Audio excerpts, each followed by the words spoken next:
अक्सर जब हम कोई डरावनी कहानी सुनते हैं तो बस डर जाते हैं, है ना? लेकिन कभी सोचा है कि ये डर पैदा कैसे किया जाता है? आज हम सिर्फ एक कहानी नहीं सुनेंगे, बल्कि उसके पुर्जे पुर्जे अलग करके देखेंगे, समझेंगे कि एक क्लासिक हॉरर स्टोरी बनती कैसे है।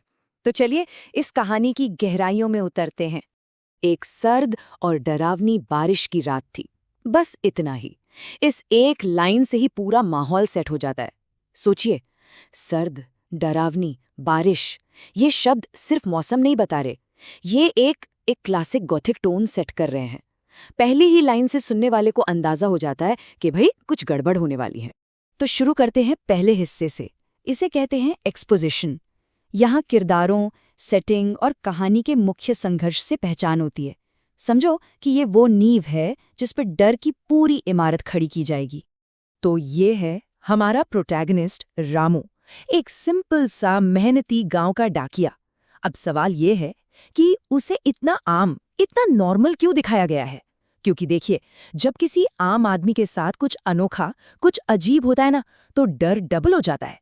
हम उससे रिलेट कर पाते हैं और सोचने लगते हैं कि उसके साथ क्या होने वाला है।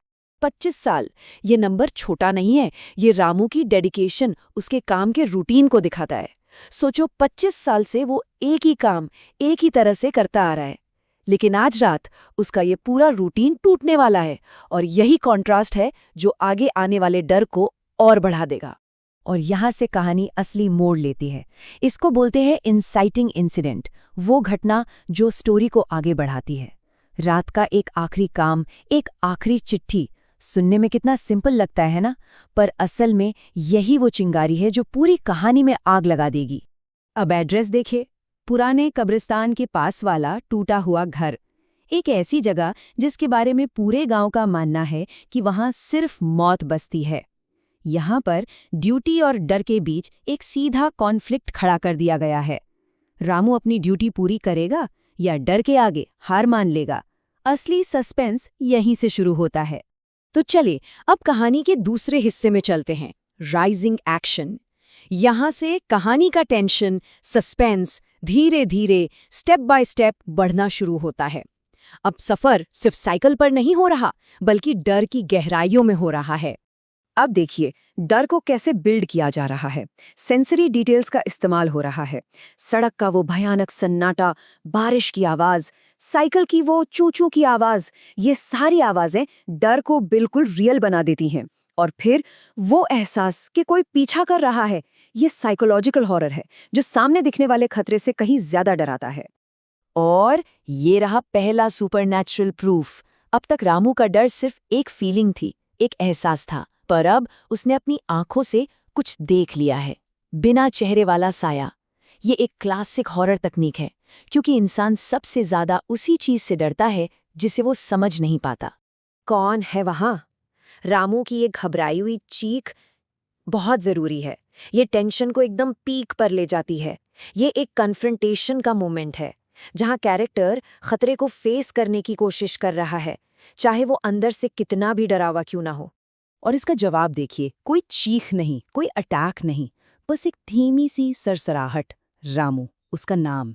ये चीज डर को एकदम पर्सनल बना देती है कि खतरा कोई रैंडम नहीं है, वो सीधे उसी के लिए आया है। साइकोलॉजिकल टेरर का ये एक परफेक्ट एग्जाम्पल है। तो अब हम पहुंच गए हैं कहानी के तीसरे और सबसे इम्पॉर्टेंट मोड पर, क्लाइमैक्स। ये वो पॉइंट है जहां सारा कॉन्फ्लिक्ट अपने पीक पर पहुंचेगा और एक बहुत बड़ा राज खुलेगा। क्लाइमैक्स के लिए सीन सेट हो रहा है। रामू कब्रिस्तान पहुंचता है और हवा अचानक ठंडी हो जाती है। ये हॉरर स्टोरीज में क्लासिक साइन होता है, जिसका मतलब है कि अब हम इंसानी दुनिया से निकलकर आत्माओं के इलाके में आ चुके हैं। और फिर उसकी नज़र एक कब्र पर पड़ी।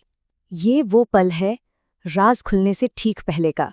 यहाँ राइटर एक अजीब सा पॉज लेता है ताकि सुनने वाले की धड़कनें तेज हो जाएं, वो सोचने पर मजबूर हो जाए कि आखिर उस कब्र पर ऐसा क्या लिखा हो सकता है। और ये रहा द बिग रिवील, वो राज जो रामू की पूरी दुनिया हिलाकर रख देता है। उस कब्र पर उसी का नाम लिखा है, रामूलाल, और मौत की तारीख सालों पहले की। इस एक मोमेंट में रामू की रियलिटी, उसकी आइडेंटिटी, सब पर एक बड़ा सा क्वेश्चन मार्क लग जाता है। क्या वो जिंदा भी है या नहीं?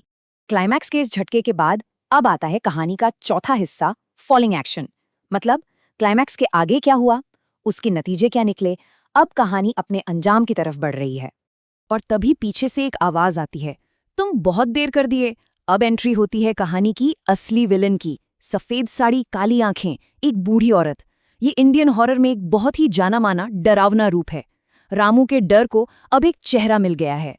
और फिर ये छोटा सा सवाल जवाब। रामू पूछता है, ये चिट्ठी किसके लिए है? और जवाब मिलता है, तुम्हारे लिए। ये है कहानी का पहला ट्विस्ट। जिस चिट्ठी को रामू इतनी मुश्किल से लाया था, वो किसी और के लिए नहीं, बल्कि उसी के लिए थी।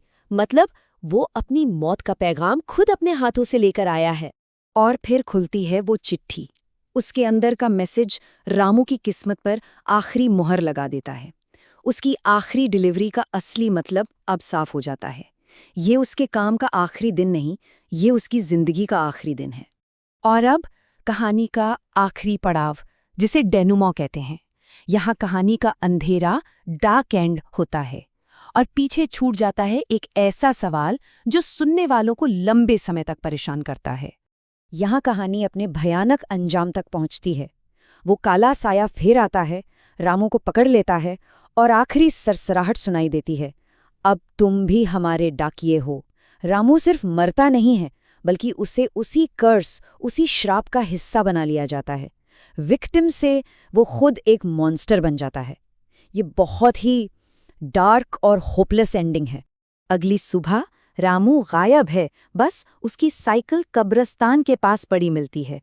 ये डिटेल जरूरी है, ये सुपरनैचुरल घटना को असली दुनिया से जोड़ती है। एक सबूत छोड़ जाती है कि पिछली रात जो हुआ वो कोई सपना नहीं था, वो सच था। इससे कहानी और भी बिलीवेबल और डरावनी लगती है। लेकिन कहानी यहाँ खत्म नहीं होती। हैंडल पर लटकती हुई उस चिट्ठी पर अब कुछ और लिखा है, अगली डिलीवरी तुम्हारी है। ये है आखिरी और सबसे चिलिंग ट्विस्ट। श्राप खत्म नहीं हुआ, उसने अपना अगला शिकार चुन लिया है। चिट्ठी का मैसेज बदल चुका है और अब ये खतरा कहानी के पन्नों से निकलकर सीधा सुनने वाले की तरफ इशारा कर रहा है। तो इस पूरी कहानी का आखिर सार क्या है? ये आखिरी लाइन एक बहुत परेशान करने वाला विचार छोड़ जाती है। कुछ खत सीधे मौत तक पहुंचाते हैं। शायद ये कहानी यही बताती है कि कभी-कभी किस्मत एक ऐसी चिट्ठी की तरह होती है जिसे डिलीवर करने से कोई बच नहीं सकता। असली सवाल तो ये है कि अगर वो चिट्ठी कभी किसी तक पहुंचे तो क्या होगा?